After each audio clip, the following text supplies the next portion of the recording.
ఓం శ్రీ విఘ్నేశ్వరాయ నమః. శ్రీ షిరిడీ సాయి ఏకాదశి స్తోత్రంలో షిరిడీ ప్రవేశమే సర్వదుఃఖ పరిహారము. అర్తులైన మీ నిరుపేదలైన మీ ద్వారకామయ ప్రవేశం నుంచి అందని సుఖ సంపదలు పొందగలరు. ఈ భౌతిక దేహనంతర సహితము నీ ప్రముతుడని నా భక్తుల రక్షణము నా సమాధి నుండియే వెలువడును. నా సమాధి నుండియే నేను సర్వకార్యములు నిర్వహించును. నా సమాధి నుండియే నా మానుష శరీరం మాట్లాడును. నన్ను ఆశ్రయించిన వారిని, నన్ను శరణం చేర్చిన వారిని నిరంతరం రక్షించే నా కర్తవ్యం. నా ఎందవరికి దృష్టి కలదు వారి ఎందే నా కటాక్షం కలదు. మీ భారములను నాపై పడివేడు నీ మోసెదను. నా సహాయం గాని సలహా గాని కోరిన తక్షణమే అసంగదను. నా భక్తుల గృహంలో ఎందు లేదు అని మాట వినిపించదు. ఓం శాంతి శాంతి శాంతి. 7వ రోజు పారాయణము బుధవారము. ఆనందరావు కళ తిలక్ గీతా రహస్యము. విష జంతువుల చంపుట. బాబా అభిప్రాయము. హాజీ సిద్దిక్ పాల్కే అబ్దుల్ బాబా. ఇమాంబాయి చోటే ఖాన్. బూటీ ప్రాణగండం. అమీర్ శక్కర్. 32వ అధ్యాయము. సగనమేర నాయక్. దేవుడనగా ఎవరు? సంసారము భయంకరము. పండరీపురం ప్లేడరు. దీక్షాకాలం కపడ్దే. కుమారునికి ప్లేగు జబ్బు. బాబా ఇటుకరాయి విరుగుట. శంషుద్దీన్ మియా ఇచ్ఛామరణము. 33వ అధ్యాయము. పవిత్ర గంధ పారాయణ. చివరి రోజులు. ఆఖరి రోజు. ₹9 దానం. బాబా సమాధి. 34వ అధ్యాయము. బాబాను సమాధి చేయుట గురించి భేదాభిప్రాయములు. సమాధి మందిరము. 7వ రోజు పారాయణము బుధవారము. 31వ అధ్యాయము. సాయిబాబా పొడవాటి లాల్చెన్నును రాత్రి షిరిడీలో దర్జీ పని చేయు బాలాశంటితో కుట్టించినవాడు. అప్పుడప్పుడు కొందరు భక్తులు ముంబై నుంచి, పూనా నుంచి బాబా కొరకు మంచి మంచివి పెద్ద సైజు కోట్లు తెచ్చి బహుకరించేవారు. వారి తృప్తి కొరకు బాబా కొద్ది రోజులు తన వద్ద ఉంచుకొని ఆ తర్వాత తన ఆశ్రితులైన భక్తులకు ఇచ్చివేసేవారు. ఇదే విధంగా బాబా వాడే పెద్ద సైజు బూట్లు, చిన్నం గొట్టములు, సాటకాలు, పెద్ద సైజు గంపల్లో జిలేబీలు, పేడలు భక్తులు వివిధ ప్రాంతాల నుంచి పంపుచుండేవారు. తినుబండారం ఎక్కువగా వచ్చినప్పుడు షిరిడీ గ్రామంలో తన వద్దకు వచ్చి పిల్లలను పిలిపించి ద్వారకామాయిలో తన తొడపై కూర్చోబెట్టుకుని వారికి కడుపు నిండగా వాటిని పెట్టేవారు. ఆనాడు అలా బాబా ఒడిలో కూర్చున్న ఆ బాలుడు ఎంతో ధన్యుడు కదా. షిరిడీ ప్రవేశమే సర్వదుఃఖ పరిహారమని, ద్వారకామాయిలో ప్రవేశించిన చాలా సుఖసంపదలు కలుగునని, బాబా నోటితో ఏ మాట అన్నా అది జరుగు తీరునని, బాబా పాదములంటే ఏమి కోరి మొక్కినా అది సఫలమగుననే జన బహుళ్య ప్రచారం గాలిలో వ్యాపించు పరిమళ వలె మహారాష్ట్ర దేశమంతటా వ్యాపించను. ఎందరెందరో భక్తులు వచ్చి శివతారుడైన ఈ సాయినాథుని కేవలం భౌతికమైన ఇంద్రియ శక్తికరమైన కోరికలనే కోరుచుండెడు వారు. వారికి ఎన్ని రకములు బోధించినను తిరిగి వారి మనసు ప్రాపంచికుల అపండములు ఎందే లగ్నమై ఉండేది తప్ప సత్యదృష్టి ఉండేది కాదు. బ్రహ్మజ్ఞానియు తానే పరబ్రహ్మ స్వరూపుడు అయినా షిరిడీ సాయినాథుడు సాధారణ భక్తుల కొరు ఐహిక ధనాదులతో కూడిన కోరికల వలన చాలా బాధపడుచుండెడు వారు. దినదిన ప్రార్థనమవుతున్న అట్టి భక్తుల్లో విసిగిపోయిన విషయం ఒకనాడు స్వయంగా బాబా అన్న మాటల్లోనే తెలుసుకున్నాం. నేను చాలా కాలం నుంచి చూస్తున్నాను. అందరూ దొంగలే. అట్టి వారితోనే నేను మెలగవలసి వస్తున్నది తప్పదు. అట్టి వారిని సరిదిద్దుటకు రేగింపగలు నేను శ్రమ పడుతూ అల్లాను కూడా ప్రార్థించున్నాను. అల్లా నా ప్రార్థన అంగీకరించడం లేదు. నేను జీవించినను అసూలు బాసినను నా ప్రార్థన అంగీకరించబడను. నేను వీరిని చేరి ప్రార్థించను. జనులు సాధారణంగా సత్ప్రవర్తన కలవారు కాదు, సాధువులు కాదు, చంచలమైన మనసు గలవారు. ఏ కొద్ది మందితో మంచి విషయం యందు ఆసక్తులై నిజమైన ఆధ్యాత్మిక సాధన చేయదురు. ప్రజలు అల్పబుద్ధులై నాకు బాధలు కలిగించుచుందురు. ఎప్పుడూ ప్రాకృతికమైన భోగధనాదుల కొరకే నన్ను బాధించుందురు. ఈ విధంగా 1918 ప్రారంభంలోనే బాబా తన అవతారం చాలించక తప్పదన్నట్లుగా పరోక్షంగాను సకారణంగాను సూచించారు. అల్లా మాలిక్ అను అరబ్బీ పదము బాబా తరచూ అంటూ ఉండేవాడు. ఎవరైనా భక్తులు నువ్వు గొప్పవాడు అన్నప్పుడు అందరికంటే గొప్పవాడు దేవుడు, అందరికీ యజమాని దేవుడే, దేవునితో ఎవరూ సమానం కాజాలరు. ఈ విశాలమైన విశ్వాన్నంతటికిను సృష్టించి పోషించి ఆఖరికి లయం గావించు ఆ దైవం ఎంత శక్తివంతుడో ఊహించండి.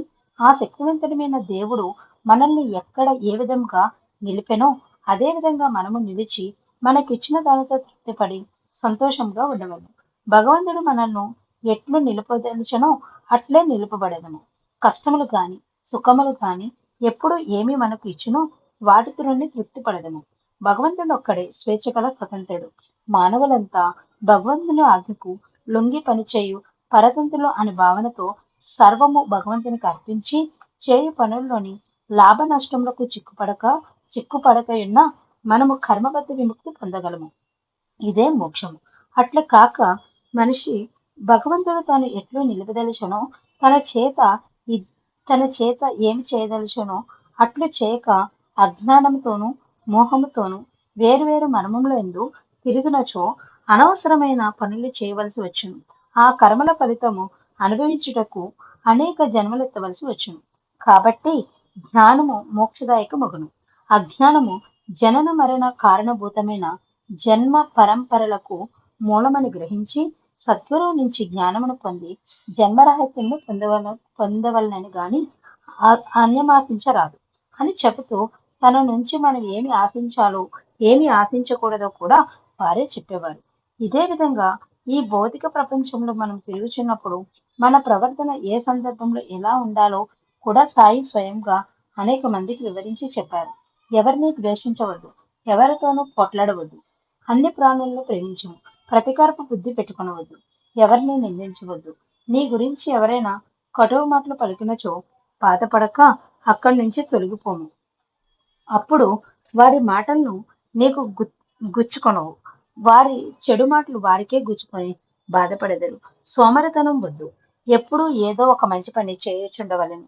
ఏ పనిని చేయించున్నప్పుడు సద్గంధపట్నము గాని లేక దైవనామ స్మరణ గాని చేసుకొనము. ఎవరి యందు ఈర్ష్య, అసూయ, ద్వేషభావములు పెంచుకొనవద్దు. పిల్లలు తల్లిదండ్రుల మాటలను వినవలెను. వారికి పనుల్లో సహాయపడవలెను. ఎప్పుడు సత్యమును కేవలం సత్యమునే పలకవలను. ఎవరైనా మనతో 10 మాటలు మాట్లాడినా వారికి సమాధానం ఒక్క మాటలో చక్కగా అర్థమగినట్లు చెప్పవలను. తిట్టుట, పోట్లాడుట, దెబ్బకు దెబ్బ అను భావములను వదిలి వేయవలను.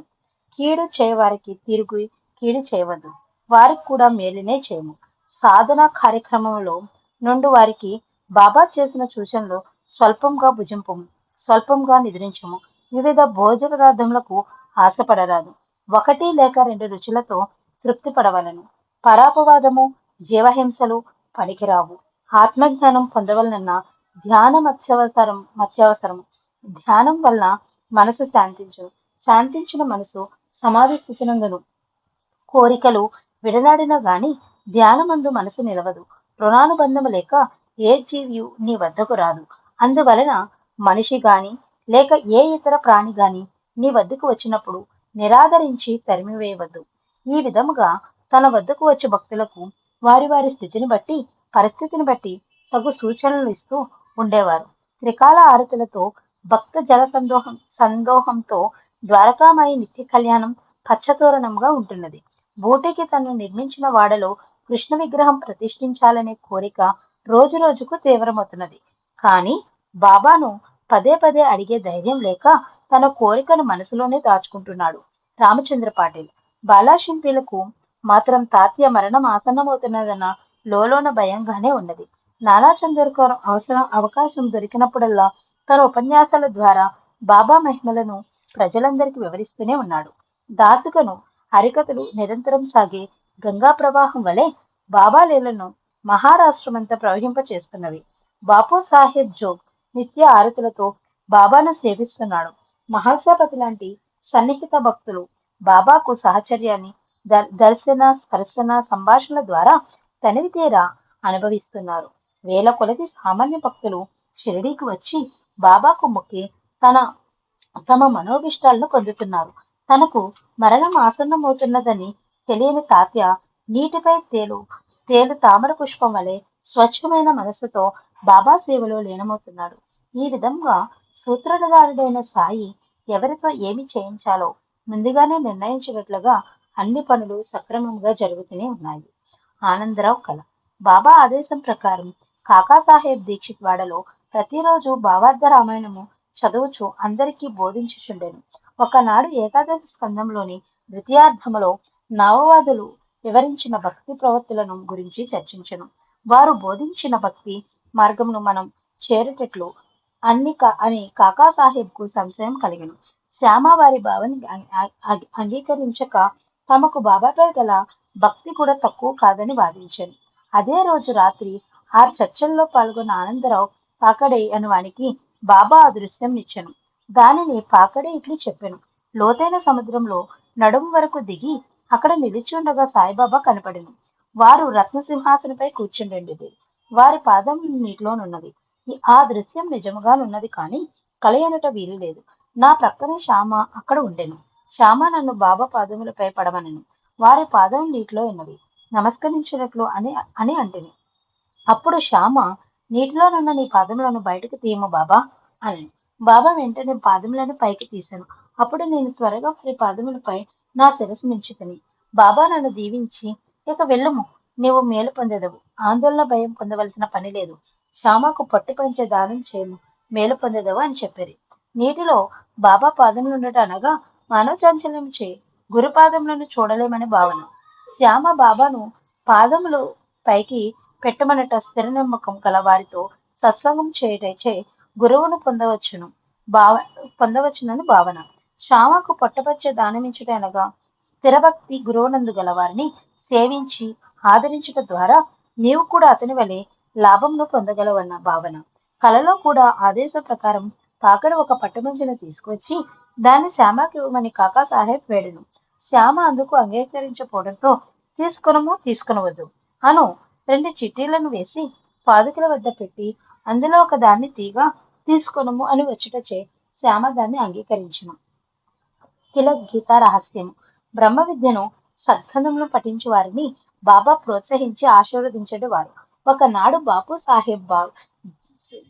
సాహెబ్ జోగ్ తనకు పోస్ట్ లో వచ్చిన ఒక పుస్తకమును చంకలో పెట్టుకుని వచ్చి బాబాకు వంగి నమస్కరించగా అది క్రింద పడెను. బాబా దాన్ని అడిగి తీసుకుని కొన్ని నిమిషంలో దాన్ని అటు ఇటు త్రిప్పి చూశాను. అది తిలక్కు రాసిన గీతా రహస్యం గ్రంథము. బాబా తన జేబులో చేయి పెట్టి ₹1 బిల్లను తీసి పుస్తకముపై పెట్టి తిరిగి ఇస్తూ, దీనిని శ్రద్ధగా పూర్తిగా చదువు, నీవు మేలు పొందెదవని చెప్పాను. ఈ విధంగా బాబా పవిత్రపరిచించుటచే ఈ గ్రంథ పారాయణం వలన జోగ్ చాలా మేలు పొందెను. విష జంతువులను చంపుట బాబా అభిప్రాయము. ఒకసారి దీక్షిత్ వాడ పై అంతస్తులో దీక్షిత్ కొందరు మిత్రులతో మాట్లాడుచుండెను. కిటికీలో నుంచి ఒక పాము లోపలికి వచ్చెను. కర్రలను తీసుకుని చంప ప్రయత్నం చేయగా అది ఎటో వెళ్ళిపోయాను. అక్కడి వారిలో గల ముక్తారం అను భక్తుడు పాము తప్పించుకోవటం మంచిదనగా హేమాద్రి పంతుకు అందుకు అంగీకరించక విష సర్పమును చంపుటచే మంచిదని వారిద్దరికి రోజంతా గొప్ప వాగ్వివాదం జరిగింది. చివరకు ఆ విషయం బాబాను అడిగింది. అప్పుడు బాబా ఇట్లు జవాబిచ్చును. తేళ్లు, పాములు లాంటి విష జంతువుల్లో సహా ఈ సృష్టినంతటినీ నడిపించేవాడు దేవుడు ఒక్కడే. వారి అనుమతి లేక ఏ జంతువు ఇతరులను ఏమీ చేయలేదు. ప్రపంచంలోని ఏ ప్రాణికి తన ఇష్ట ప్రకారం చేయ స్వేచ్ఛ లేదు. కాబట్టి చంపుట, కొట్టుట, తగాదాలు వంటి విషయంలో దూరంగా ఉండవలను. హాజీ సిద్దిక్ పాల్కి ఇతడు ముస్లిం మత సిద్ధాంతం ప్రకారం మక్కా మదీనాల యాత్ర చేసి వచ్చాను. బాబా పేరు విని షిరిడీకి వచ్చాను. కానీ బాబా 9 నెలల వరకు మసీదులోనికి రానియలేదు. అతను నిరుత్సాహపడి శ్యామను ఆశ్రయించాను. శ్యామ అతని తరపున బాబాకి ఇట్లను. బాబా, షిరిడీకి వచ్చిన అనేక మందిని ఆశ్రయం ఇచ్చి ఆశీర్వదింతువు. పాపం ముదసలిని అనుగ్రహించవేమి? అప్పుడు బాబా, అల్లా ఒప్పుకున్నచో నేనేమి చేయగలను? వారి అనుమతి లేనిదే మసీదులో పాదం పెట్టగలవారు లేరు. నీవు హాజీ వద్దకు పోయి బారివి నూతి దగ్గరకు రాగలడేమో అడుగుమనగా శ్యామ వెళ్ళి అతన్ని కనుగొనగా అతడు అందుకు సిద్ధమే అని చెప్పాను. మరలా శ్యామతో ₹4000 4 వాయిదాల్లో చెల్లించగలడేమో కనుక్కోమన్నాను. శ్యామ కనుగొని 4 లక్షలు ఇచ్చుటకు సిద్ధంగా నున్నానని చెప్పాను. సరే, మసీదులో ఈ రోజు మేకను కోసేదము, వానికి దాని మాంసం కావలను లేక కర్పూరం కావలను కనుగొనమని చెప్పగా బాబా మట్టి పాత్రలో గల చిన్న ముక్క చాలని చెప్పాను. ఈ సమాధానం విని బాబా కోపించాను. చావల్లోనున్న హాజీ సిద్దిక్ వద్దకు వెళ్లి, గొప్పవాని వలె నటించున్నావేమి? మక్కా యాత్ర చేసేతనని గర్వించు నన్ను గుర్తించలేకపోతున్నావు అని కోపగించుకున్నాను. తర్వాత అతన్ని తన దర్బార్లో చేర్చుకున్నాను. ఇందులో భారీ వినూతి దగ్గరకు రమ్మనట అహంకారంకు పరీక్ష. భారీ వినూతి దగ్గర ఎందుకు పోవలను అని తలిచిన అది అహంభావనకు గుర్తు. రూపాయలు నడువుదచే అతని త్యాగమునకు శ్రద్ధ తెలియను. మాంసం కావలను, కర్పూరం కావలను అని అడుగుట జీవచాపల్య గుణమునకు తెలియచేయను. ఈ 3 విధముల పరీక్షించిన మీదట అతని తన వాణిగా బాబా చేసుకున్నాను. అబ్దుల్ బాబా అంటే బడే బాబా. అబ్దుల్ నాందేడు నివాసి 16 సంవత్సరముల వయసు నుండి నాందేడ్లో ఫకీర్ అమీరుద్దీన్ అనే సాధువుని సేవించుండెను. 1889లో సాయిబాబా అమీరుద్దీన్‌కి స్వప్నంలో కనిపించి అతని చేతిలో 2 మామిడి పండ్లను పెట్టి అబ్దుల్‌ను తన వద్దకు పంపమని చెప్పెను. మేల్కొని చూసేసరికి అతని చేతిలో నిజంగానే 2 మామిడి పళ్ళు ఉండెను. వాటిని అబ్దుల్‌కిచ్చి అతని షిరిడీకి వెళ్లి సాయిబాబాను ఆశ్రయించి వారి సేవ చేయమని చెప్పెను. వెంటనే అబ్దుల్ షిరిడీకి వచ్చెను. అతన్ని చూచి బాబా నా కాకి వచ్చినది అనెను. నీవు ఇతర ఆలోచనలు పనులు లేకుండా నా సేవ చేయమని బాబా అతనితో చెప్పాను. అప్పటి నుంచి అబ్దుల్ మసీదు దాని పరిసర ప్రాంతాలు బాబా తిరుగుదారులు ఊడ్చి శుభ్రపరచుడు వాడు. లెండిబాగ్ మసీదుల్లో గల లాంతర్ల గాసులు తుడిచి శుభ్రపరచుడు వాడు. తీరిక సమయంలో బాబా చెంత కూర్చుని ఖురాన్ చదువుచుండెడు వాడు. లెండి తోటలో గల నందాదీపం దగ్గర అబ్దుల్ ప్రతిరోజు 2 కుండల నిండుగా నీరు పెట్టెడు వారు. బాబా ప్రతిరోజు సాయంత్రం వేల నిర్ణీత కాలంన అక్కడ కొంతసేపు కూర్చున్నడు వారు. అప్పుడు కుండల్లోని నీటిని చేతిలో తీసుకుని ఏమేమో చదువుతూ అన్ని దిక్కుల వైపు చల్లెడవారు. ఆ తర్వాత లేచి నీరు చల్లిన ప్రతి దిక్కు వైపు తిరిగి తీక్ష్ణముగా చూచుచుండెడు వారు. అన్ని దిక్కుల యందు గల తన భక్తులను రక్షించుటగాను బాబా ఇలా చేసేటి వారని అది చూసిన భక్తులు అనుకునేవారు. అబ్దుల్ ఒక రాత్రి అంతయు మోకాళ్ళపై వాలి తన తలకు ముందుగా చేతులు ఉంచుకుని ఉండగా చంద్రుని చూడదలుచుకుంటవా అని బాబా అడిగాను. అట్లు కొంతసేపు ఉన్న తర్వాత నిద్రమత్తులో అబ్దుల్ బాబాపై పడెను. బాబా అతన్ని తట్టి లేపి చంద్రుని చూసేదవులే, లేచి పరుండమని చెప్పాను. మరుసటి రోజు మధ్యాహ్నము దోసెట్లో నీరు తీసుకోగా అందులో చక్కగా చంద్రుడు కనిపించెను. బాబా యొక్క దుస్తులను అబ్దుల్ ప్రతిరోజు షిరిడీ దగ్గరలో గల వాగులో ఉతికి శుభ్రపరిచెడు వాడు. ఈమంబాయి చోటెఖాన్ ఇతడు నిజాం ప్రభుత్వంలో సిపాయి ఉద్యోగం చేసేవాడు.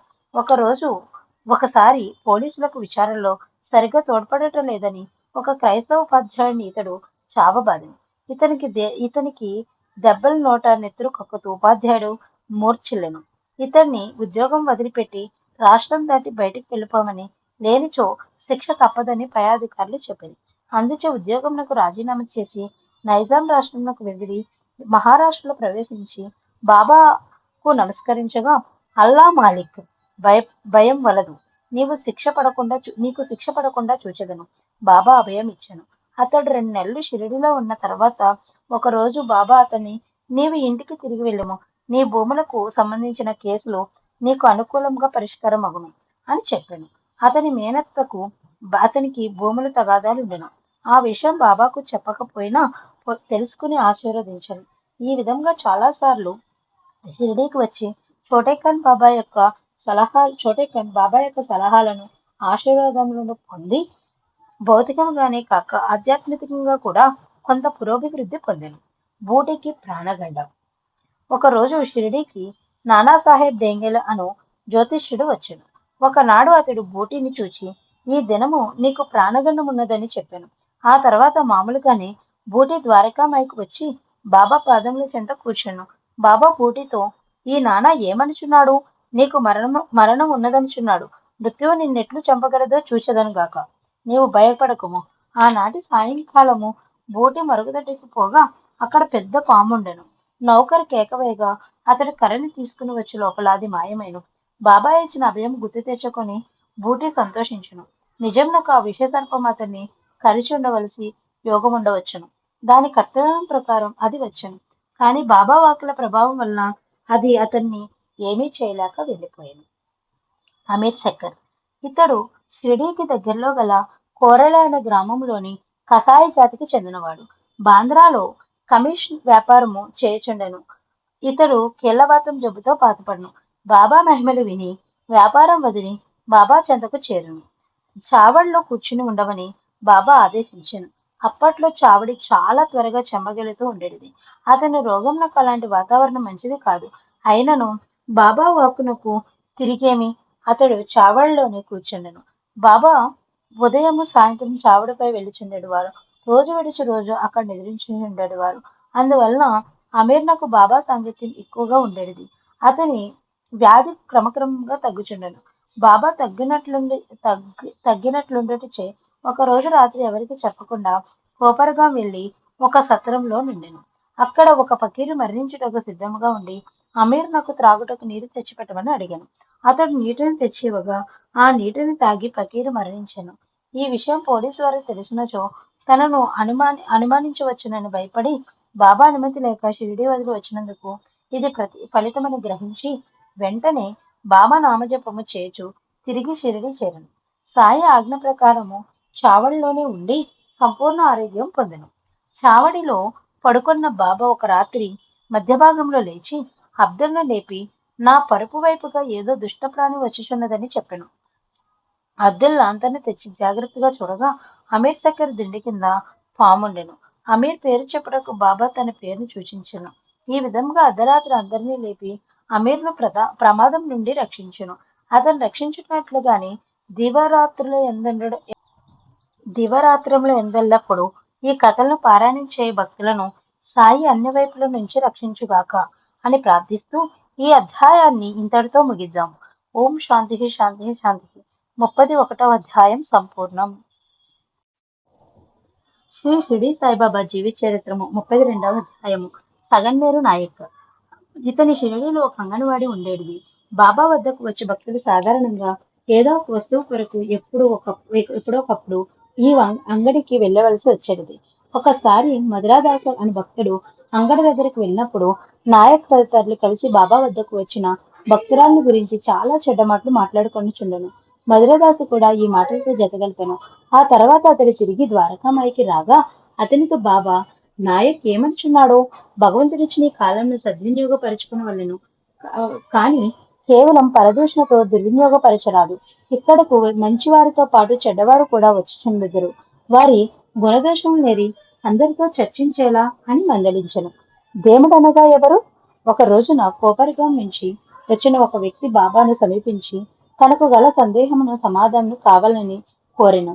ఏమా సందేహములని అడగగా దేవుడనగా ఎవరు, ఎట్లుండును, ఎక్కడుండును, అతన్ని చూచిపెట్లు అని చకచకా ప్రశ్నించను. అతని మనస్తత్వం గ్రహించిన బాబా ఏమీ మాట్లాడక ఒక భక్తుని పిలిచి బాగ్చంద్ మార్వాడి దగ్గరికి వెళ్ళి బాబాకు 100 రూపాయలు కావాలని అడిగి తీసుకురమ్మని చెప్పాను. ఆ భక్తుడు వెళ్ళి తిరిగి వచ్చి నా దగ్గర 100 రూపాయలు లేవు, నమస్కారములని చెప్పుము అని నాడని చెప్పాను. అప్పుడు బాబా నానా చంద్రకర్ని పిలిపించి 100 రూపాయలు కావాలని కోరెను. నానా చంద్రకర్ ఒక చీటీ రాసి అదే బాగ్చంద్ మార్వాడి దగ్గరకు అదే భక్తునితో పంపాను. ఒక నిమిషంలో అతడు పైకింత తిరిగి వచ్చి నానా చంద్రకర్ చేతిలో ఉంచాను. అతడు దాన్ని బాబాకిచ్చాను. దేవుని గురించి ప్రశ్నించిన వ్యక్తి తొందరపడుతూ పక్కనే గల దాసుకునితో నేను అడిగిన దానికి నాకు సమాధానం చెప్పకుండా 100 రూపాయల అప్పు గురించి ప్రయత్నిస్తున్నారేమి అని అడిగాను. దాసుగను ఇదంతా నీ కొరకే చేయుచున్నారు. బాబా కబురు పంపినచో డబ్బు లేదన్న బాగ్చంద్ను నానా చంద్రకర్కు వెంటనే ఇచ్చాను. గమనించదుగా దేవుని గురించి తెలుసుకున్న వాళ్ళని ముందు కొంత అర్హత సంపాదించుకున్న వాళ్ళను, లేనిచో ఏమి చెప్పిననో అర్థం కాదని చెప్పాను. సంసారము భయంకరం. బాబాతో సాంగత్యము జనుల పుణ్యఫలము. అలాంటి గత జన్మ పుణ్యములచే నానా చంద్రకర్ బాబా ద్వారా అనేక విషయములను తెలుసుకున్న తర్వాత అతనికి ఈ సంసార జీవితం భయంకరమైన సముద్రం వలె తోచను. ఆధ్యాత్మికంగా వేయు ప్రతి ముందడుగుకు సంసార జీవితం అడ్డుగా తోచను. అనుభవం ద్వారా అతడు ఈ సత్యం గ్రహించను. 1918లో ఒకనాడు మధ్యాహ్నము బాబా ఏకాంతంగా ఉన్న సందర్భంలో బాబా నాకు సంసార జీవితము భయంకరంగా తోచినది. సంసార బంధములందు నాకు బుద్ధి పుట్టలేదు. ఎట్లైనను నన్ను ఈ బంధం నుండి విముక్తిని చేయమని ప్రార్థించను. ఈ మాటలు విని బాబా చిరునవ్వు నవ్వెను. నీ మాటలో కొంతవరకు సత్యమున్నది, కానీ మిగిలినదంతయు అసత్యము, అర్ధరహితము. మానవుడు జీవితంలో పొందు దుఃఖములు, బాధల నుండి తప్పించుకోవాల్సినచో సంసారం వీడి అరణ్యంలోకి పరిగెత్తినచో తప్పునని నీ అభిప్రాయము. కానీ అది ఒట్టి భ్రమ, అసత్యము, అసంగతము. ఎట్లందువా నీవిక్కడకు వెళ్ళిన నీ శరీరము, మనసు నీ వెంటనే ఉండును గదా, అవి నిన్ను విడవవు. నీవెక్కడ ఉన్నను అది ఏదో ఒక విధమైన సుఖ సంతోషములను కలిగించుచుండెను. ప్రారబ్ధ కర్మ రూపములే సుఖదుఖములను మూలములు. వాటిని ధైర్యంతో, ఓర్పుతో ఎదుర్కొని సక్రమైన పద్ధతిలో జీవితమును గడుపుటచే ఏకైక తరుణోపాయము కేవలము సంసారము వదిలినంత మాత్రమున సంతోషమును పొందలేవని చెప్పాను. ఆధ్యాత్మిక జీవితంలో నడుచు ప్రతి వారికి జీవితంలో జరుగు ఒడిదుడుకులు ఎప్పుడోకప్పుడు ఎలాంటి వైరాగ్య భావం కలుగును, సమస్యలను ధైర్యంతో ఎదుర్కొని నిలబడి నిలబడవలను. కానీ సంసారంను త్యజించుట సమంజసము కాదు. ఇదే సాయి సందేశము. పండరీపురంనకు క్రీడలు. పండరీపురంలో దేశపాండేను క్రీడలు కలడు. అక్కడి సబ్ జడ్జి అయిన నూల్కర్ అనారోగ్యంతో బాధపడుచు బాబా అనుగ్రహం కొరకు కొన్ని రోజులు షిరిడీలో ఉండెను. అనారోగ్యం మందులు వాడుకొనవలనని ఫకీర్లు దగ్గరకు పోయినచో వారు ఏమి చేయదరని వాగ్వివాదము జరిగింది. ఈ వివాదపు చర్చలో దేశపాండే పాలు పంచుకున్నాను. సాయిబాబాను కూడా నిందించను. ఇది జరిగిన చాలా సంవత్సరముల తర్వాత అతడు షిరిడీకి వచ్చెను. సాయిబాబాను దర్శించి పాదముల నుండి నమస్కరించి ఒక మూల ద్వారకామాయిలో కూర్చున్నాను. బాబా అతని వైపు తిరిగి నమస్కరించి ఒక మూల ద్వారక తిరిగి జనులంతా టక్కర్లు పాదములపై పడెదరు, దక్షిణిచ్చెదరు, కాని చాటును నిందించెదరు అనెను. బాబా తన గురించే చెప్తున్నారని సంవత్సరాలకు పూర్వం పండిరిపురం కోర్టులో గల లీడర్ గదిలో ఏమి జరుగుతున్నది బాబాకు ఎట్లు తెలిసినదా అని ఆశ్చర్యపడను. షిరిడి పండరికి 300 మైళ్ళ దూరంలో ఉన్నది. ఈ మధ్య గల చరాచర వస్తు సముదాయంలోని బాబా సర్వజ్ఞతలకు అడ్డు రాలేకపోయినవి. అతడు గ్రహించెను. మనము మంచి చేసిన చెడు చేసిన బాబా దృష్టి నుండి తప్పించుకునట వీలు లేదని కూడా గ్రహించెను. ఈ ఈ రోజు నుంచి ఎవరిని గూర్చి చెడుగా మాట్లాడరాదని, అనవసరంగా వ్యాఖ్యలతో పాల్గొనరాదని నిర్ణయించుకున్నాను. ఈ విధముగా బాబా దర్శనము అతన్ని సన్మార్గంలో పెట్టెను. దీక్షా కాలంలో బాబా తన వద్దకు వచ్చి భక్తుల్లో వారి స్థితిని బట్టి కొన్ని దీక్షలు ఇచ్చి ఆ దీక్షా కాలంలో వారిని అనేక విధములుగా తీర్చిదిద్దాడు. వాడు తాత్యాకు శాశ్వత బ్రహ్మచర్య దీక్షను ఇచ్చాను. హరి సీతారాం దీక్షిత్ కాకా దీక్ష షిరిడిలో ఉండి చేయు 9 నెలల వాన వానప్రస్థ దీక్షాకాలం విధించాను.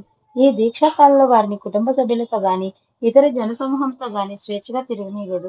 ఉపాసని బాబాకు విధించిన 4 సంవత్సరాల దీక్షాకాలము ముగియక ముందే ఆయన షిరిడి విడిచి వెళ్ళిపోయాను.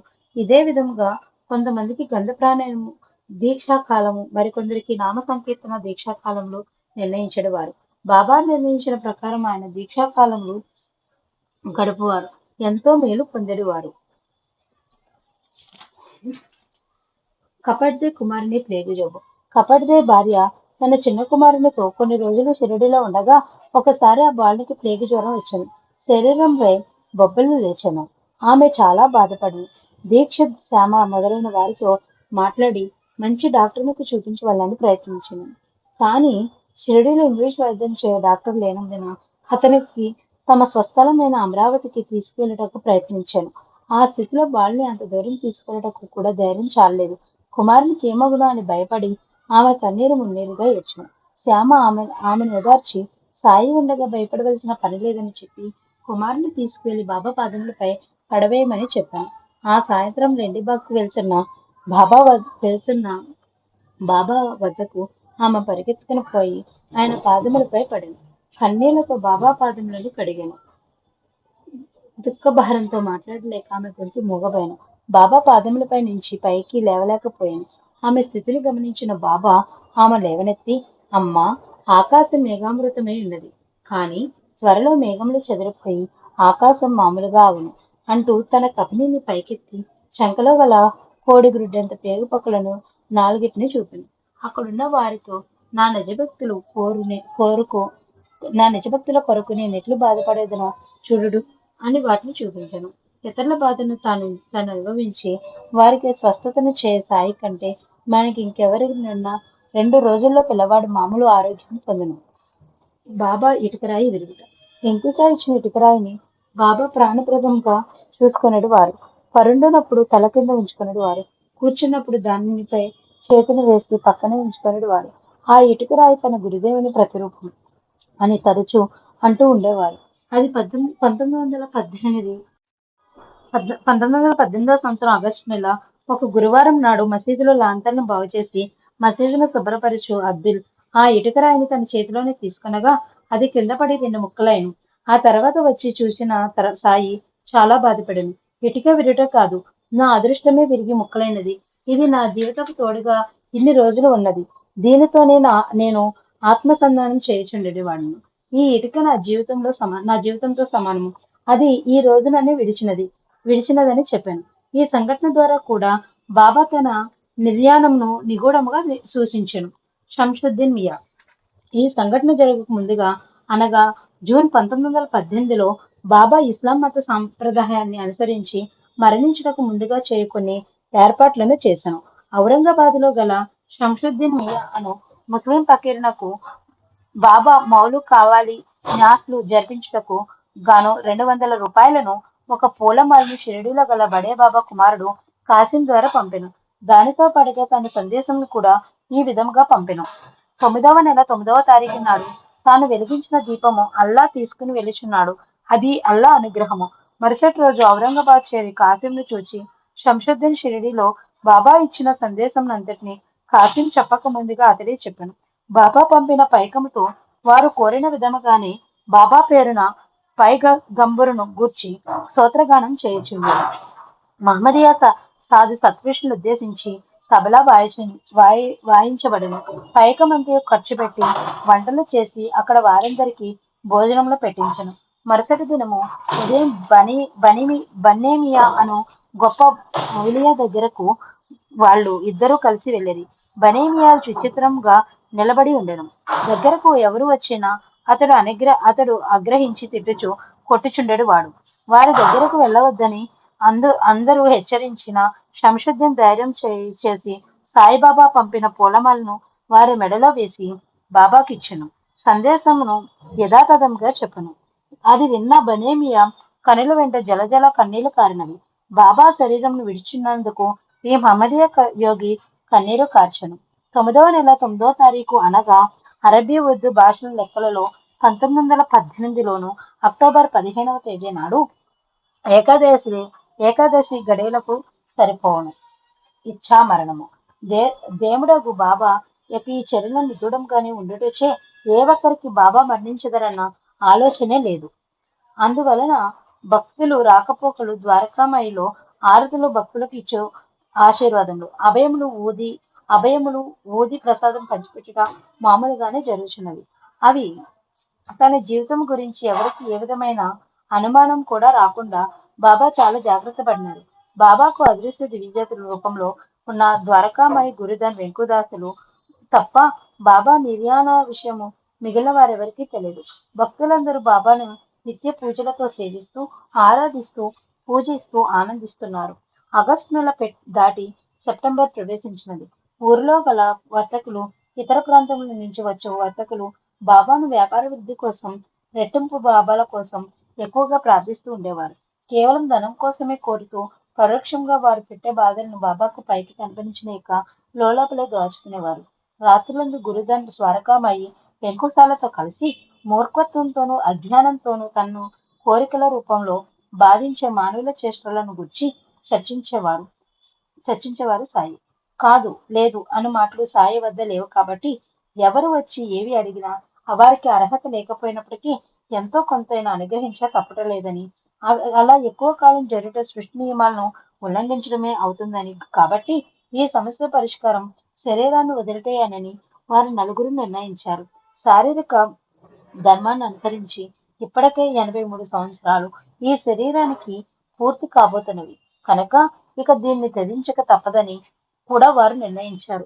కేవలం భౌతిక భౌతిక శరీరం వదిలిన సాయి శక్తి యథాతథంగా భూమి మీద ఉండి సాయి ప్రేమతత్వాన్ని విస్తృత ప్రచారం చేయించి మానవ జాతిలోని మూర్ఖత్వాన్ని మూఢాచారాలను విద్వేషాలను పారద్రోలి జనులందరికీ శాంతి సౌఖ్యాలను ప్రసాదించాలని అందుకు గాను సాగే సాయితత్వ ప్రచారంలో మిగిలిన ముగ్గురు కూడా కలిసి మొత్తం నలుగురు రాగల 5 సంవత్సరముల వరకు భూమండలం అంతా ప్రేమతత్వాన్ని నింపగలందుకు నిశ్చయించుకున్నారు. అవసరాన్ని దైవ శాసనాన్ని బట్టి సాయి ఇంకో శరీరాన్ని కూడా పొందవచ్చునని నిర్ణయించారు. తన ఇష్ట ప్రకారం మరణాన్ని తీసుకోగల శక్తి బాబాకు ఉంది కాబట్టి వారు అంతిమ గడియలు సృష్టించుకున్నటకు ఎదురు చూచున్నారు. అది సెప్టెంబర్ నెల 28వ తేదీ మధ్యాహ్న ఆరతి జరుగుతున్నది. బొంబాయి నుండి వచ్చిన ఒక వర్తకుల గుంపు ద్వారకామాయిలో ప్రవేశించి వారిని చూడగానే బాబా మనసు కలత చెందినది. ప్రజలకు అవసరమైన ఆహార ధాన్యాలను విపరీతంగా ఖరీదు చేసి గోదాములో దాచి వచ్చారు వాళ్ళంతా. బాబాను ప్రార్థించి రెట్టింపు రేటు వచ్చినట్లుగా నిగ్రహించమని ప్రార్థించుటకు వందల కొలది కరెన్సీ నోట్లను దక్షిణగా ఇచ్చుటకు తెచ్చారు. విషయాన్ని గ్రహించిన బాబా ఆ రోజు ఆరతి అయిన తర్వాత భక్తులకు దర్శనం లేదని అందరినీ వారించారు. వ్యాపారులు వ్యాపారులు సామాన్ ఆనాచంద్రకర్ సమీపించి తాము బొంబాయి నుంచి వచ్చామని వెంటనే తిరిగి వెళ్ళిపోవాలని దయచేసి బాబాతో ఒక్కసారి మాట్లాడే ఏర్పాటు చేయించమని ప్రార్థించగా అమాయక భక్తుడైన శ్యామ బాబా వలదని వారించినా వినకుండా బాబాను ఒప్పించి మరి వారిని ద్వారకామాయిలోకి తీసుకువెళ్ళాడు. పరిస్థితిని గమనించిన బాబా ఇక కాలం ఆసన్నమైంది అని గ్రహించి ఆ రోజు నుంచే శరీరంలో ఉష్ణశక్తిని పెంచగా పైకి జ్వరం వచ్చినట్లు అనిపించినది. భక్తులు తన్ను పెట్టే బాధలు భరించలేక ఇచ్ఛామరణాన్ని పొందదలిచి చూచువారులకు సహజ మరణంగా ఉండినట్లు చేయుటకు శరీరాన్ని శుష్కింప చేయుట కొరకు ఆహారాన్ని తీసుకోవడం మానేశారు సాయి. సాధారణంగా మానవులు అనారోగ్యంతోనూ ప్రమాదాల వలన వృద్ధాప్యం వలన మరణిస్తారు. కానీ సాయిదేవుడు కేవలం భక్తుల కారణంగా శరీరం నుంచి ప్రాణశక్తిని వేరు చేయవలసి వచ్చినది. ఈ విధంగా జీవితాంతం భక్తుల కోసం శ్రమ పడాల్సిన సాయి మరణాన్ని కూడా భక్తుల కోసమే కోరి పొందవలసి వచ్చినది. ఓం శాంతి శాంతి శాంతి. 32వ అధ్యాయం సంపూర్ణం. శ్రీ షిరిడి సాయిబాబా జీవిత చరిత్రము 33వ అధ్యాయము. క్రిందటి అధ్యాయంలో బాబా ఏ విధంగా స్వార్థపరులైన భక్తుల చేతనే కాక ఆశ్రితులైన భక్తుల చేత కూడా వారికి కూడా తెలియని రీతిలో బాధలను అనుభవించనో తెలుసుకుంటుంది కదా. కాబట్టి శిష్యులు ఎవరైనా ఏ చిన్న విషయంలోనూ గురువును వ్యతిరేకించరాదు. ఒక్కొక్కప్పుడు ప్రేమాభిమానాలతో కూడిన శిష్యులు గురువు వద్దని వారించిన కొన్ని పనులను చేయచుందరు. అట్టి పనుల వల్ల వారు గురువుని బాధించున్నారని తెలుసుకుని వాళ్ళం. గురుద్రోహం దైవద్రోహంతో సమానము. జులై నెల చివరి నుంచి తాత్య ఆరోగ్యము క్షీణించెను. రామచంద్ర పాటిల్ తాత్యాను గురించి భయపడుతూ ఎప్పుడూ అతన్ని కనిపెట్టుకుని చూచుండెను. అతని మరణ ఆసన్నమవుతున్నదని గ్రహించిన పాటిల్ తాత్య రుచులను పరోక్షంగా తెలుసుకుని వాటిని అన్నిటినీ తీర్చుచుండెను. పాపము తాత్యకు తన మరణ విషయము తెలియదు కదా. అనారోగ్యంతో బాధపడుతున్న తొలి దశల్లో ఆనందముగానే అతనుండెను. పాటిల్ మాత్రము తీవ్ర మానసిక వ్యధకు గురి అగుచుండెను. ఆగస్టు నెల దాటి సెప్టెంబర్ కూడా పూర్తియగు నాటికి తాత్య మంచం పట్టెను. ద్వారకామాయి వరకు కూడా రాలేని స్థితి ఏర్పడను. క్షయవాది ముదురుడచే ఇక తాత్య బ్రతకడని అందరూ అనుకుంటుండేరు. తాత్యకు మాత్రం తన గురించి బాధ లేకుండెను. అతడు ఏకాకి, బ్రహ్మచారి. బాబా సాహచర్యంలో శరీర భ్రాంతిని వదులుకోగలిగిన వాడవటచే మరణమానిలోనూ అతనికి భయం పోయెను. బాబాకు బట్టలు ఎవరు మార్చుంటారో, రాత్రిపూట పక్క సరిగా వేయించుంటారో లేదో అని ఎల్లప్పుడూ బాబాను గురించి ఆలోచించేవారు. పవిత్ర గ్రంథ పారాయణ. అక్టోబర్ 1వ తేదీ నాడు ఉదయం వజే అను బ్రాహ్మణ భక్తుడు వచ్చి బాబాను నమస్కరించెను. బాబా అతన్ని ఆశీర్వదించి ఊది ప్రసాదం ఇచ్చినప్పుడు అతని చేతిలో ఏదో గ్రంథముందుట చూచి బాబా ఏమిటదని అడగగా శ్రీధర కవి రచించిన రామ విజయం అనే పుస్తకమని అతడు సమాధానం చెప్పాను. దానిని బాబా తీసుకుని లోపలి పేజీలను చాలాసేపు త్రిప్పి చూచెను. ఆ తర్వాత అతనితో ఈ గ్రంథం ఇప్పటి నుంచే నా వద్ద కూర్చుని నాకు వినిపించినట్లుగా చదవమని. అతడు బాబా యొక్క ఆజ్ఞను గొప్ప వరంగా భావించి వెంటనే పారాయణ సాగించెను.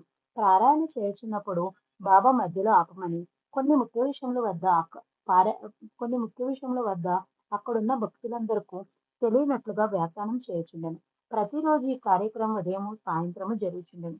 బాబా వద్దకు వచ్చి భక్తులు కూడా ఈ పారాయణమును వినుచుండెరు. ఎవరైనాను మరణించుటకు ముందు దైవ కథలను చదివి వినిపించుట ఆచారము. అదే విధంగా బాబా ఈ విషయంను కూడా నిగూఢంగా ఉంచెను. మొత్తం 14 రోజుల పాటు 3 సార్లు పారాయణ చేయించెను. తాత్య జబ్బు నానాటికి పెరుగుచుండెను. క్షయవ్యాధి ముదిరి రక్తం కక్కుచుండెను. అతడు మరణించే రోజులు దగ్గర పడుచున్నవని అందరూ భావించిరి. అది 8-10-1918 తేదీ. బాబా బాగా నీరసించిపోయాను. మసీదులో గోడ కానుకొని కూర్చుండెను. ఆరతులు, పూజలు మామూలుగానే జరుగుచుండెను. బాబా బాగా బలహీనంగా ఉండటచే భక్తులెవరికి దగ్గరకు రానియకుండా దూరం నుంచే మొక్కునట్లుగా నానా శ్యామలు చూచుండరు.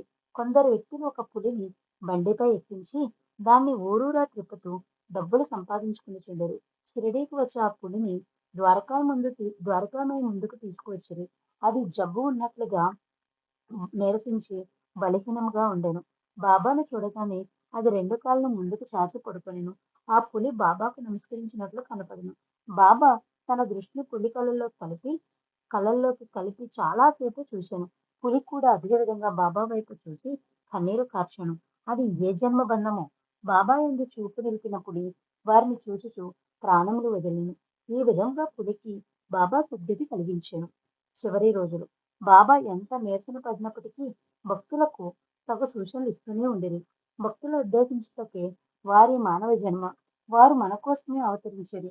కానీ వారి కోసం కాదు. సాయి తన కొరకు ఎప్పుడు ఏమీ చేసుకొనలేదు. మానవులందరికీ శాంతి సౌఖ్యములను ప్రసాదించుటే వారి జీవిత లక్ష్యము. ఈ లక్ష్య సాధనకే వారు అహోరాత్రులు కృషి చేసేవారు. అర్ధరాత్రి సమయంలో కూడా వారు ఏకాంత ధ్యాననిష్టలో ఉండి ఎక్కడెక్కడో ఉన్న భక్తులను కాపాడుచుండెడు వారు. బాబాకు అనారోగ్యం ఉండుట వారు కావాలని ఆహారం తీసుకోకుండా శరీరంను శుష్కింపచేయుట చూసిన భక్తులు ఇది కూడా ఏదో ఒక వింత చర్యనని శరీ దీని పర్యవసానం త్వరలో తెలుస్తుందని భావించారు. కానీ బాబా జీవితాన్ని వదులుతారని ఎవరూ ఊహించలేదు. బాగోజీ షిండే, మహల్సపతి, అబ్దుల్, నానా చందోర్కర్, శ్యామ, లక్ష్మీబాయి, బాటే, దీక్షిత్ మొదలైన వారంతా పగలు రాత్రి బాబాను గమనిస్తూనే ఉండేవారు. వీరందరినీ మభ్యపెట్టి భ్రమలో పడవేయటక అన్నట్లుగా బాబా అప్పుడప్పుడు లేచి లెండిబాగ్కు, బూటీవాడకు వెళ్తూ ఉండేవారు. చావడి ఉత్సవం కూడా మామూలుగానే జరుగుతున్నది.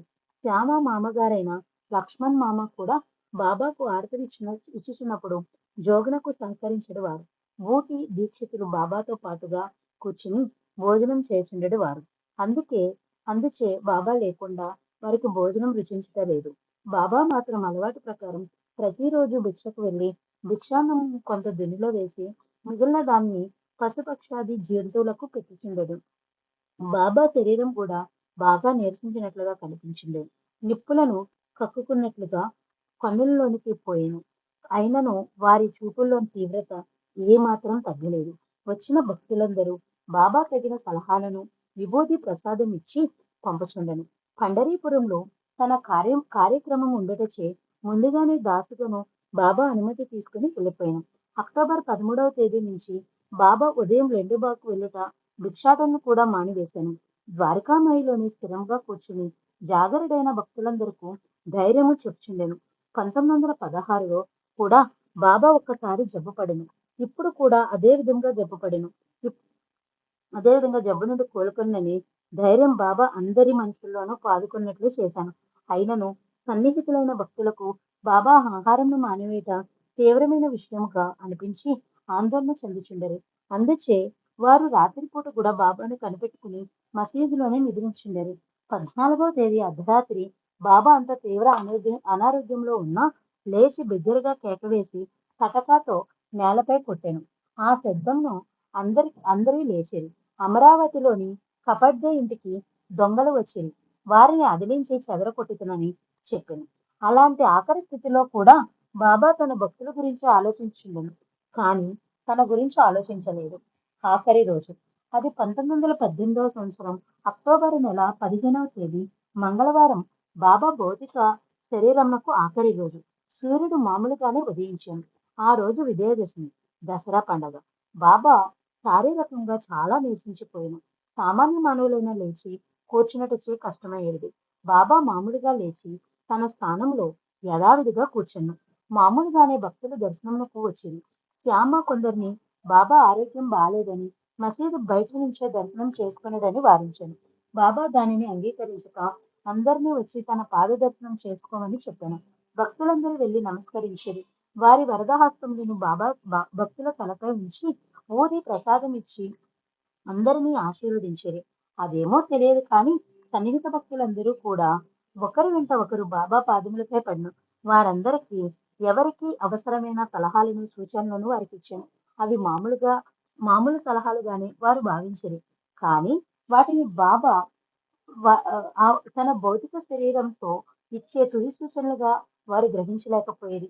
జ్యోతిష్కుడు భక్తుడు అయిన లక్ష్మణ్ మామచే మసీదులో కొంతసేపు భగవన్నామం చేయించాను. సమయము ఉదయం 11 గంటలకు కావస్తున్నది.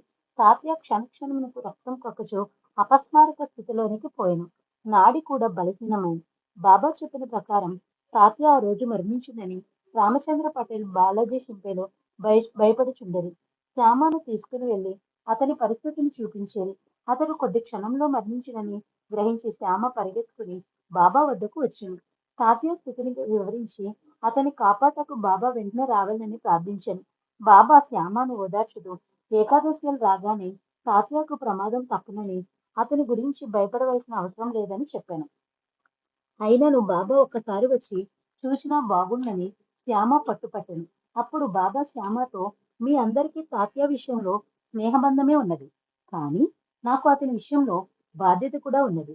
అతని తల్లి బాయిజాబాయి మరణించినప్పుడు అతని నా ప్రాణంతో సమానంగా చూసుకున్నదని మాట ఇచ్చితిని. ఆ తల్లి నాకు చేసిన సేవను గాని ఆమెకు ఆనాడు నేనిచ్చిన మాటను గాని ఎట్లు మరవగలను? నువ్వు కంగారు పడవద్దు. తాత్యాన్ని రక్షించుటకు నేను నేను నేను అక్కడికి వెళ్ళవలసిన అవసరం లేదని చెప్పగా శ్యామ శాంతించింది. సమయం మధ్యాహ్నం 12 గంటలు అవుతున్నది. మధ్యాహ్న ఆరతి ఏర్పాట్లు జరుగుతున్నవి. బాబాలో ఏదో దివ్య తేజస్సు ప్రవేశించినట్లుగా అనిపించెను. ఆరతి ప్రారంభించబడింది. ఆరతి జరుగుతున్నంత సేపు బాబా ముఖ కవలికలు క్షణక్షణం మారిపోవచ్చుండెను. వారిని చూసిన వారికి మనసు శాంతించి తదేక దృష్టితో వారిని అలాగే చూడాలనిపించెను. ఆ సమయంలో అక్కడున్న వారందరికీ బాబా వేరు వేరు రూపంలో కనిపించెను. మారుతిగా, పాండురంగనిగా, దత్తాత్రేయునిగా, రామునిగా, మహమ్మదీయ భక్తులకు మక్కా మదీనా పుణ్యస్థలములుగా కనిపించెను. ఒక క్రైస్తవ భక్తునికి యేసుక్రీస్తుగా కనిపించెను. ఊటీకి బాబా శ్రీకృష్ణుగా తను నిర్మించిన వాడలో మురళి వాయించినట్లు కనిపించాను. ఆ రోజు విజయదశమి కాబట్టి తన కుమారునికి అక్షరాభ్యాసం బాబాతో చేయిద్దామని వచ్చిన ఆ భక్తునికి బాబా విఘ్నేశ్వరునిగా కనిపించి ఓం అనే సంస్కృత అక్షరమును వ్రాసి ఆ బాలునికి చూపించి ఆశీర్వదించాను. ఈ విధంగా ఆ రోజు ఆరతి సమయంలో అక్కడ ఉన్న ప్రతి భక్తునికి వారి మనోభావాలను అనుసరించి దివ్య దర్శనమును ప్రసాదించాను. ఆరతి పూర్తి అయినది. సమయం 1 గంట దాటుతున్నది. అందరికీ త్వరగా వెళ్ళిపోమని బాబా ఆదేశించాను. బాబా యొక్క దివ్య దర్శన ఆనందంతో అందరూ తిరిగి ఇళ్లకు వాడలకు వెళ్ళిపోయారు. ఉన్నట్టుండి బాబాకు తీవ్రమైన దగ్గు వచ్చింది. దగ్గుతో పాటు నోటి నుండి రక్తం కూడా తీవ్రంగా పడింది. అక్కడ తాత్య రోగం కుదిరెను. నాడి మామూలుగా కొట్టుకొనెను. అతని శరీరంలో ఏదో నూతన శక్తి ప్రవేశించింది. లేచి నిలబడింది. నడవగలేను. సంతోషంతో కేకలు వేసింది. కొద్ది క్షణముల ముందు వరకు స్పృహలేని అతనుకు ఇంతటి శక్తి ఎక్కడి నుంచి వచ్చిందో అతనికే అర్థం కాలేదు. చూసేవారు కూడా ఆశ్చర్యపడాడు. ఈ ఆశ్చర్యం నుంచి చేరుకొనక ముందే తాతయ్యకు బాబా జ్ఞప్తికి వచ్చాను. తనకు పునర్జన్మనిచ్చిన వాడు బాబాయేనని తెలిసి పరుగు పరుగున మసీదుకు వచ్చాను. అప్పటికే బాబా బాయాజీ అప్పాజీ పాటలను ఆనుకుని కూర్చొని అతనికి ఒకనికి మాత్రమే వినపడినట్లుగా రహస్యంగా ఏదో చెప్పాను. రహస్యం చెప్పడం పూర్తి అయిన తర్వాత దీన్నెవరికైనా చెప్పితివా నీవు మరణించుతావని ఆజ్ఞాపించాను. ఆ మాటలను మాత్రం తాతయ్య వినెను. బాబాకు తీవ్రంగా దగ్గు వచ్చుటచే రొప్పుచుండెను. దగ్గునప్పుడు నోటి నుంచి రక్తం చిందరవందరగా ద్వారకామయ్య అంతా పడుచుండెను. అంతకు ముందే భక్తులందరికీ ధైర్యంగా ఉండమని చెప్పి భోజనములకు బలవంతంగా పంపినను కొందరు బాబాను వదిలి వెళ్ళటకు నిరాకరించారు. లక్ష్మీబాయి, బాగోజీ, అప్పాజీ, లక్ష్మణ్, బాలాషింపి మొదలైన వారు మాత్రం బాబా వద్ద కూర్చుని ఉండరు. తాత్య బాబాకు నమస్కరించగా శ్యామకు సైగ చేసి అతన్ని ఇంటి వద్దకు చేర్చి రమ్మనెను. శ్యామ తాత్యను అతని ఇంటి వద్దకు చేర్చి వచ్చెను. సమయము 2 గంటలు కావస్తున్నది. మిగిలిన వారిని కూడా బాబా బలవంతముగా భోజనానికి వెళ్ళమని పంపాను. 9 రూపాయల దానం. లక్ష్మీబాయి షిండే, బాయిజీలు మాత్రం అక్కడే ఉండ్రి. లక్ష్మీబాయి బాబా పాదముల చెంత కూర్చుని ఉండెను. బాబా 2 సార్లు తన కుడి చేతిని చొక్కా జేబులో ఉంచి ఒక్కసారి 5 రూపాయలు, ఇంకోసారి 4 రూపాయలను ఆమెకు దానమిచ్చాను. ఈ 9 రూపాయలు భక్తునికి ఉండవలసిన 9 లక్షణములుగా బాబా వివరించాను. అవి: 1 గర్వం లేకపోవట, 2 ఈర్ష్యం లేకపోవట, 3 అలసట లేని కార్యదక్షత, 4 విషయాసక్తి లేకపోవట, 5 గురువు యందు ప్రగాఢమైన విశ్వాసము, 6 శాంత స్వభావము, 7 సత్యము తెలుసుకొనుట యందు ఆసక్తి, 8 అసూయ లేకుండుట, 9 ఆత్మస్థుతి పరనింద లేకపోవట. ఈ 9 గుణములను అభివృద్ధి చేసుకున్న గాని భక్తుడు నిజమైన భక్తిని సాధించి దైవాన్ని చేరలేడని లక్ష్మీబాయికి బాబా తన తుది గడియల్లో సైతం బోధించాను. బాబా మహాసమాధి. దశమి గడియలు పోయి ఏకాదశి ప్రవేశించను. సమయము మధ్యాహ్నం 2:30 గంటలయ్యెను. బాబా బాయేజీని ఆనుకుని ఉండి అతనితో, నేను వెళ్ళుచుండెని. నా ఈ శరీరము బూటీవాడలో ఉంచుడు. నేనక్కడే ఉండి సర్వవేళలా మిమ్మల్నందరినీ కాపాడుచుండునని చెప్పి అతని శరీరంపై ఒరిగిపోయెను. వారు నేల మీద పడలేదు. తన గద్ద పైనను పడలేదు. తన బిడ్డలను దానమిస్తూ జ్ఞానబోధ చేస్తూ తుది శ్వాస వదిలిరి. ఇది యోగులకు రాజైన యోగిరాజు మరణించిన తీరు. మృత్యువును శాసించగల కైలాసపతి మానవుడై పుట్టి తనే కోరి మృత్యువును ఆహ్వానించిన మహోత్తర సన్నివేశం. బాబా శరీరం నుంచి దివ్యశక్తి వెలువడినప్పటికీ అజ్ఞాత రూపంలో ఉన్న గురుదన్, ద్వారకామాయి, వెంకుశాల దివ్యజ్యోతులు మసీదులో చేరి సిద్ధంగా ఉన్నాయి. సాయి శరీరం నుంచి వెలువడిన జ్యోతితో పాటుగా ఈ మూడు ఆ మూడు జ్యోతులు కలిసిపోయి ఒకే ఒక సాయి దివ్యశక్తిగా మారిపోయింది. మళ్ళీ అది 4 భాగాలుగా విడిపోయి ఒక భాగం గురుస్థానకు వెళ్లి చేరింది. రెండో భాగం చావుల్లోకి వెళ్లి స్థిరపడిపోయింది. మూడో భాగం ద్వారకామాయిలో లయమైనది. నాలుగో భాగం బూటివాడలో చేరుకున్నది. ఈ దృశ్యాన్ని ఎవరూ చూడలేకపోయారు. ఈ 4 శక్తులు 4 వేదాలకు ప్రతీకలు. ఈ భూమండలాన్ని అంతటినీ శాసించి అందులో ఉంచగల సాయి శక్తికి నిదర్శనాలు. కైలాసాన్ని వదిలి వచ్చిన శివశక్తి షిరిడిలో నిక్షిప్తం అయింది. ఈ విధంగా షిరిడి మహాపుణ్యక్షేత్రం అయింది. ఎన్నో అద్భుత శక్తులను ప్రదర్శించి ఆతులను రక్షించిన సాయి శరీరం ద్వారకామాయిలో పడి ఉన్నది. ద్వారకామాయిలో గల సాయి భౌతిక శరీరం ఇక మనకు దొరకదు. ఒక్కసారి మనం కూడా ఊహాలోకాల్లో ద్వారకామాయికి వెళ్ళి ఆ ప్రభువు పాదాలను తాకి ఈ జన్మను సార్థకం చేసుకున్నదము కాక. ఓం శాంతికి శాంతికి శాంతికి. 33వ అధ్యాయం సంపూర్ణం. సాయిరాం. శ్రీ షిరిడి సాయిబాబా జీవిత చరిత్రము 34వ అధ్యాయము. బాబా మరణించినని వార్త క్షణాల్లో షిరిడి మరియు చుట్టుపక్కల గ్రామాల్లో వ్యాపించను. పిల్లలు, స్త్రీలతో సహా ప్రజలంతో ద్వారకామాయికి తరలి వచ్చారు. కదులుతూ మాట్లాడుతూ ఉండే దైవంగా పేరుగాంచిన సాయి నిర్జీవంగా పడి ఉండడం చూసిన వారికి కంటి నుంచి కన్నీరు దారలై కారుచుండెను. గొంతులు మూగపోయినవి.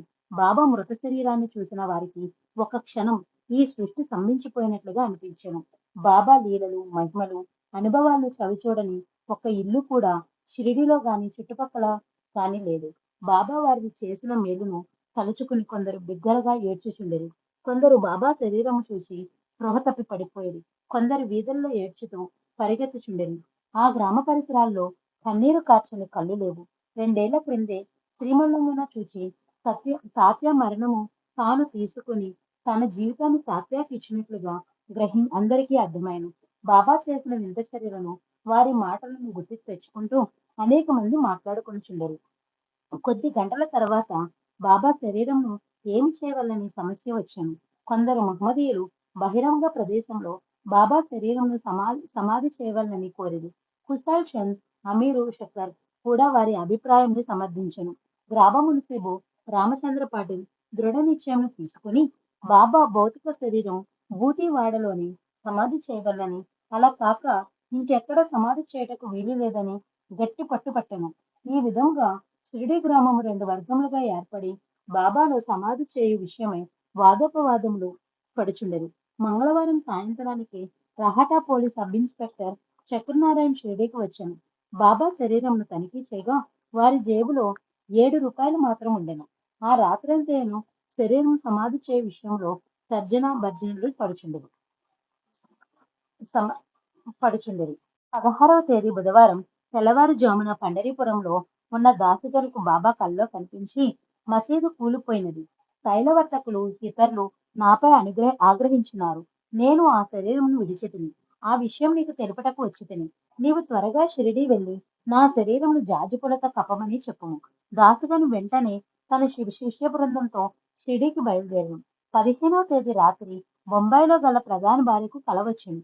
బాబా శరీరంలో నుంచి ప్రాణములు బయటకు పోవునట్లుగా ఆమె కనిపించగా, అయ్యో, బాబా చనిపోయిచున్నారని అరచను. సాధువులను చనిపోచున్నారు అనకూడదమ్మా, సమాధి చెందుచున్నారు అనవలెనని బాబా కలలోనే సమాధానం ఇచ్చాను. 16వ తేదీ రాత్రి మరలా ఆమెకు కలలో కనిపించి, నీ పెట్టెలో దాచిన ధనమంతయు నాకు ఇచ్చివేయమని కోరెను. మరునాడు ప్రధాన భార్య తన పెట్టెలో ఉన్న ధనమంతయు తీసి బాబా అంత్యక్రియల సందర్భంగా ఖర్చు పెట్టుటకు పంపెను. అదే రోజు రాత్రి ప్రధాన సోదరికి కలలో కనిపించి నా సమాధిపై కప్పుటకు పట్టు వస్త్రమును పంపమని ఆదేశించగా ఆమె కూడా అట్లే చేసినది. తెల్లవారితే బుధవారం అనగా షిరిడీలో గల లక్ష్మణ్ మామ జోషికి కలలో కనిపించి నేను మరణించుతనని బాపు సాహెబ్ జోగ్ అన్నొకడు అనుకొనుచున్నాడు. నేను శరీరం మాత్రమే వదిలితిని గాని జీవించియే ఉన్నాను. లెమ్ము కాకడ హారతి సుప్రభాత హారతి చేయమని తెలిపాను. బాబా యందు ప్రగాఢ విశ్వాసం గల లక్ష్మణ్ మామ పూజా ద్రవ్యములు హారతి సామాగ్రి తీసుకుని మసీదుకు వెళ్ళను. కాపలాగా ఉన్న గ్రామ నౌకర్లు పోలీసులు అడ్డుపడినా వారినందరినీ తోసుకుని ముందుకు వెళ్లి బాబా శరీరమునకు మామూలుగానే ఆరతి ఇచ్చాను. అతని మనోధైర్యం చూసిన అడ్డగించుటకు ఎవరూ సాహసించలేకపోయారు. మధ్యాహ్న హారతి బాపు సాహెబ్ జోగ్ ఇచ్చాను. ద్వారకామాయుడు ఇచ్చిన ఆఖరి హారతి అదే. బుధవారము ఉదయమునకు కోపర్గం తహసీల్దారు కురకర్ణి గ్రామంలో గల 2 వర్గముల వారిని అభిప్రాయాలు తెలుసుకొని వారి వారి అభిప్రాయాలను సంతక సేకరణ ద్వారా తెలియపరచమని కోరగా ఊటీవాడిలో సమాధి చేయవలనన్న వారి సంఖ్య ఎక్కువగా ఉండను. అయినను అతడు ధైర్యం చేసి నిర్ణయం తీసుకోలేక అహ్మద్ నగర్ చేయ కలెక్టర్ ప్రకారం చేయ నిశ్చయించను. కానీ ఇంతలో బాబా ప్రేరణచే వ్యతిరేక వర్గం వారు కూడా బాబా వాడలోని బాబాను సమాధి చేయటకు అంగీకరించారు. బుధవారం సాయంత్రం 4 గంటల ప్రాంతంలో బాబా శరీరమునకు స్నానం చేయించుటకు వారు ధరించిన బారులాల్చిన తీటకు చేతులను అటు ఇటు వంచగా అవి మామూలుగానే వంగెను. సాధారణ శివములకు అట్లు వంగక అవయములు కొయ్యబారును. ద్వారకామయ్య ముందు ఒక పెద్ద బల్లపై బాబా శరీరాన్ని ఉంచి కడవల కొద్ది నీటిని అందరూ భక్తి శ్రద్ధలతో పోసిరి. తర్వాత శరీరాన్ని వంచి శరీరంపై పెద్ద తెల్లటి గుడ్డను కప్పిరి. పైన పూలను గంధాక్షతలను చెల్లిరి. సాయి శరీరమును ఆఖరిసారిగా తనివి తీరా చూసుకొనిరి. ప్రేమ కన్నీళ్లను తెప్పించింది. హృదయాన్ని కలిచివేసిన కర్తవ్యాన్ని నిర్వహించుటకు మరలా దాన్ని కఠినంగా చేయక తప్పదు. ఊటీ మందిరంలో భూగృహం దగ్గరలో మట్టిని త్రవ్వి బాబా శరీరముకు సరిపడు 6 అడుగుల పొడవు గుంటను త్రవ్విరి. మేళ తాళములతో బాజా బాజంత్రీలతో బాబా శరీరం ఊరేగింపుగా ఊటీవాడలో తీసుకుని వెళ్ళిరి. లోపలి గుంటలో ముందుగా బాబా యొక్క పగిలిపోయిన ఇటుక రాయిని ముక్కలుగా చేసి వేసిరి. దానిపై మెత్తని పరుపులను పరిచిరి. దీక్షిత్ బూటి శ్యామ మహల్సపతి లాంటి భక్తులంతా కలిసి బాబా శరీరాన్ని పట్టుకుని లేర్చుండేది. క్షణకాలంలో సాయి శరీరం క్షణకాలంలో సాయి లాంటి భక్తులంతా కలిసి బాబా శరీరాన్ని పట్టుకుని లేర్చుండేది. క్షణకాలంలో సాయి శరీరం కనుమరుగవుతున్నదిని ఈ భావన సహించలేని అక్కడున్న వాళ్ళ కళ్ళ నుంచి కన్నీరు ఒక్కసారిగా పెలుబికినది. నిశ్శబ్దం తాండవిస్తున్నది. దుఃఖభారంతో శరీరం పట్టుతప్పిపోగా భక్తులందరూ కలిసి బాబా శరీరాన్ని లేపలేకపోయేది. దూరం నుంచి చూస్తున్న మహాజనవాహిని హృదయాలు మౌనంగా ఆక్రోశిస్తున్నాయి. ముందుగా కొందరు గొయ్యి లోపలికి దిగి శరీరాన్ని కింద నుంచి పట్టుకొనిరి. మెల్లగా తలను లోపలికి దించేది. తలభాగం లోపలికి వెళ్ళింది. అయ్యో, బాబా వెళ్ళిపోతున్నారు. ఎవరో గుంపులో నుంచి విదారకంగా అరిచారు. మెల్లగా కాళ్ళు కూడా లోపలికి దించుతున్నారు. సాయి ఇక మనకు కనిపించడు. ఇంకొకసారి చూద్దామనిపించింది. చుట్టూ గల జనం ఎగిరి ఎగిరి చూస్తున్నారు. శరీరం పూర్తిగా లోపలికి దిగింది. సుగంధ పరిమళాలను, అత్తరు, పన్నీర్లను బాబా శరీరంపై చల్లారు. భక్తజన ఆక్రందనలు మధ్య నుంచి చీల్చుకుని వచ్చినట్లుగా మట్టిని బాబా శరీరంపై వేసి పూడ్చుచుండగా జనం ఆహాకారాలు చేశారు, ఏడ్చారు. కొందరు కిందపడి దిల్లారు. ఎంత విలపించినా సాయి శరీరం మట్టి లోపల పడి కూడిపోయింది, సమాధి అయింది. తప్పదు, తప్పదు. భగవంతుడే భూమికి దిగివచ్చి పుట్టిన మట్టిలో కలవక తప్పదు. ఇది నిత్య సత్యమైన యథార్థం. సమాధి మందిరం. ఊటీ జన్మ ధన్యమైనది. అందరూ నిర్మించిన వాడ బాబా యొక్క సమాధి మందిరం అయినది. సాయంత్రము 5 గంటలకు సమాధి చేయట పూర్తి కాగానే బాబా సాహెబ్ జోగ్, లక్ష్మణ్ మామూలు కలిసి సాయంత్రం ఇచ్చుటకు సూర్యాస్తమయ ఆరతిని 16-10-1918 బుధవారం బూటీ మందిరంలో మొట్టమొదటిసారిగా ఇచ్చారు. ఆనాటి నుంచి ఈనాటి వరకు అక్కడ బాబాకు నిత్యము 4 హారతులు జరుగుతూనే ఉన్నవి. బాబాకు బహిప్రాణం వలె ఉండు నానావళి దూరంగా ఉండి సాయి మహాసమాధిని గమనించి ఆనాటి నుంచి ఆహారం మాని 13వ రోజు తాను కూడా మరణించెను. దాసుగను గురువారం ఉదయమునకు షిరిడీ చేరుకుని సమాధి దగ్గర 2 రోజులు అఖండ హరినామ సంకీర్తన చేశాను. బాబా పేరున చాలా మందికి అన్నదానం చేశాను. బాబా సాహెబ్ బాటే సాకోరిలో గల ఉపాసనీ బాబాలు బాబాకు అంత్యక్రియలు తదుపరి కర్మలను శాస్త్రోక్తంగా యథావిధిగా చేశారు. ఎక్కడ కృష్ణ విగ్రహం ప్రతిష్ఠించవలనని ఊటి అనుకొనెనో అక్కడే సాయి శరీరం సమాధి చేయబడెను. ఈ విధముగా మురళీధరుడైన మురళీధరునైనాడు. బాబా శరీరాన్ని తనలో ఇముడ్చుకున్న బూటీ మందిరం పరమ పవిత్రమై సచ్చిత్ ఆనందములకు నిలయమై శాంతిధామమై కోట్లాది ప్రజలకు నిత్య శాంతిని ప్రసాదించుచున్నది. ఓం శాంతి శాంతి శాంతి. 34వ అధ్యాయం సంపూర్ణం. బుధవారము 7వ రోజు పారాయణము పూర్తి అయినది. సాయిరాం.